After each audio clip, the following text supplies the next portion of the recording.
Привет, это Сая, и прежде чем начать это видео, я хочу пригласить вас на аниме-рок-фестиваль VA-Turn, который пройдет 29 сентября в Москве. Там будет очень много всего интересного, различные исполнители, разные очень творческие личности и, конечно же, YouTube-блогеры, которых вы, скорее всего, смотрите. Вот, я тоже буду вас там ждать, я выступлю для вас на сцене, станцую, спою и надеюсь, что мы с вами встретимся и весело проведем время. А в этом видео я хочу поговорить на тему нарощенных волос, потому что, как многие из вас знают, я совсем недавно нарастила волосы, примерно в середине мая этого года. И я первый раз вообще ходила в какой-то подобный такой салон, и первый раз делала наращивание и все такое. И это было очень необычно. У меня в Инстаграме, на Ютубе, на стримах очень часто спрашивали, как это все происходило, вообще как происходит наращивание. Спрашивали насчет моего яркого цвета волос, так сказать, потому что он нестандартный. Вот, поэтому в этом видео мы поговорим об этом. Поехали. Блин, тут солнце вышло, ну ладно. В общем, первое, за что я хотела бы извиниться, это то, что я сняла очень много материала, и мне помогли снять весь материал, но, к сожалению, я нечаянно удалила все начало и все первые видео. Это произошло совершенно случайно, я правда не хотела, вот. Но в конце июля я ходила на коррекцию волос, то есть через какое-то время, когда волосы нарощенные отрастают. У меня, кстати, капсульное наращивание. Вот, когда волосы отрастают, то нужно раз в 2-3 месяца ходить на коррекцию.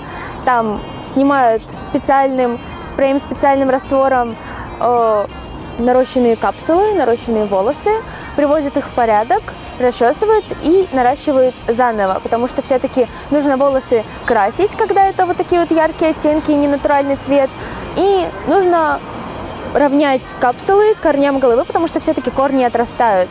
И именно эти видео я удалила, но я все-таки оставила сам процесс наращивания, так что я думаю, это видео останется таким же интересным и информативным, я думаю. В салоне был вот такой котик по имени Володя, поэтому пока я буду вам рассказывать что-то, вы будете периодически видеть этого милашку. После того, как сняли нарощенные волосы, мои корни волос сразу же осветлили. Например, дома я осветлялась пудрой и 6% оксидом от Estelle. Все-таки мой натуральный цвет довольно темный для такой яркой краски. Насчет краски крашусь я антоцианином, оттенком B13. Краска корейского производства, не вредная, но для желаемых ярких оттенков нужно обязательно осветлять всю длину волос. Осветленные волосы требуют за собой очень тщательного ухода, потому что если за ними правильно не ухаживать, то они станут ломкими, сухими и похожими на солому.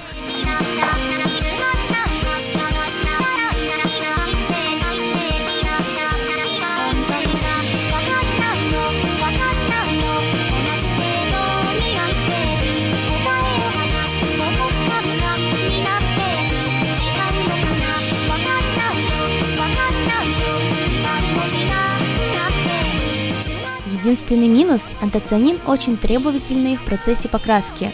После нанесения нужно 15-20 минут нагревать волосы, а после дать остыть. Когда я красила волосы дома, то я обворачивала голову в пищевую пленку, а после нагревала феном и затем оставляла краску минут на 40. Обязательно делать нужно все в перчатках. Несмотря на то, что краска не вредит, смыть с кожи ее очень сложно. И именно поэтому первое время при мытье головы у вас будет вся ванна в краске.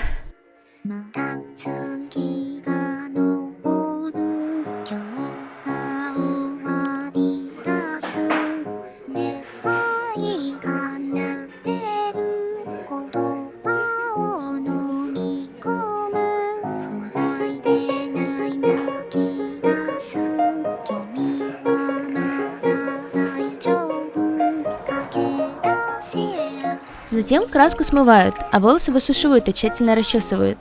Для наращивания нужны абсолютно сухие волосы. Нарощенные пряди, кстати, тоже окрашивают и заворачивают в фольгу, так как она лучше пропускает тепло и, соответственно, краска больше прогревается и быстрее.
Сама капсула крепится на конце пряди волос.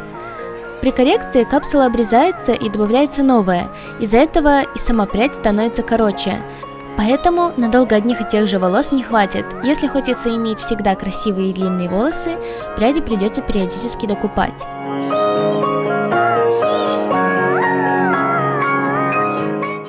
Для наращивания пользуются вот такими вот нагретыми щипцами, которые пригревают капсулу и склеивают ее с родными волосами. Как-то так.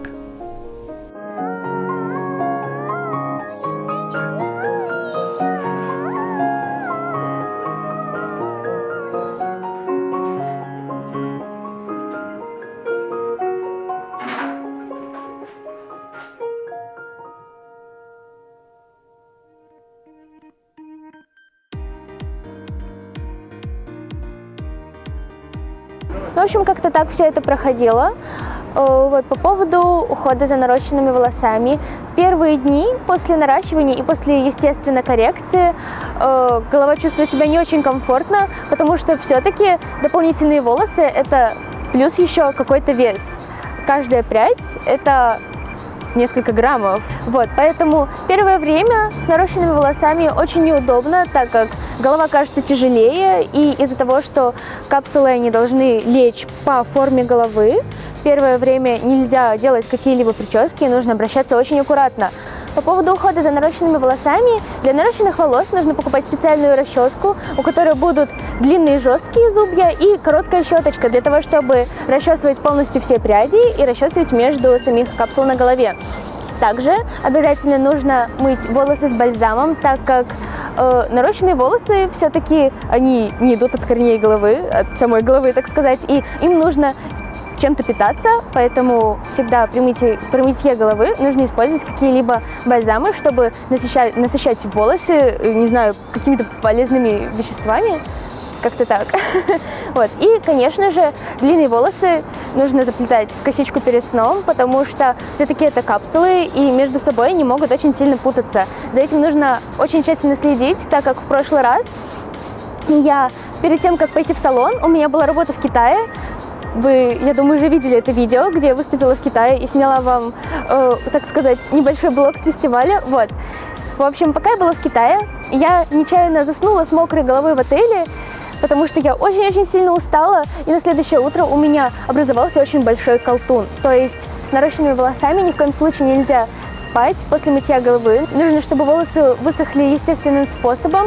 Я имею в виду без фена, и я, в принципе, никогда их феном не сушу, потому что мне это лично неприятно. Либо же как раз-таки высушить феном. Но я знаю то, что сушка феном, всякие плойки и утюжки, они очень сильно губят волосы, вот, и очень сильно вредят структурам волос. Также в нарощенных волосах есть один минус, это то, что в любом случае капсулы будут видны, и в любом случае, вот, например, я сейчас сделала 2 хвостика, и я на самом деле немного стесняюсь из-за того, что на проборе видны эти капсулы, поэтому я всегда на улицу надеваю с собой какой-нибудь беретик. В этот раз у меня берет с кошачьими ушками, вот, но я видела, как многие другие девочки делают прически, и это, в принципе, выглядит очень красивенько и миленько, так что, может быть, я как-нибудь тоже научусь делать прически с нарощенными волосами. Также я хотела сказать, что до этого я всегда красила волосы антоцианином на дому, и меня красили мои подруги или же знакомые, вот, и в первые разы, когда я красила волосы антоцианином, я прямо засыпала вместе с этой краской, но сейчас мне требуется всего лишь, где-то, возможно, час продержки краски на голове, для того, чтобы у меня все закрепилось. Вроде бы как я рассказала все, что хотела рассказать об уходе за нарощенными волосами и о том, как все это делается. Я надеюсь, что вам было интересно.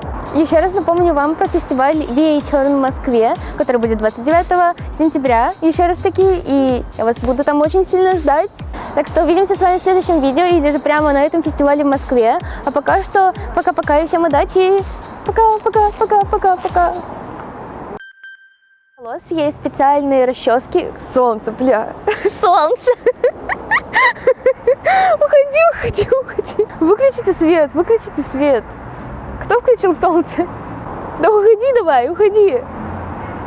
Чего ты приперлась? Давай иди. Тебя тут не ждут. Блин, я даже глаза открыть не могу. О, это птички кричат. Прикольно. Или нет? Пришла.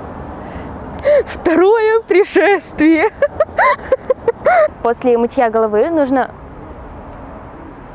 Муха какая-то. Что это? Пчела? Шмель? Муха? Что? Там ребенок орет. Я очень надеюсь, что ребенка не будет слышно. Еще раз напомню вам про фестиваль VA-Turn. Гонщики какие-то. Еще раз напомню вам... Да, бля.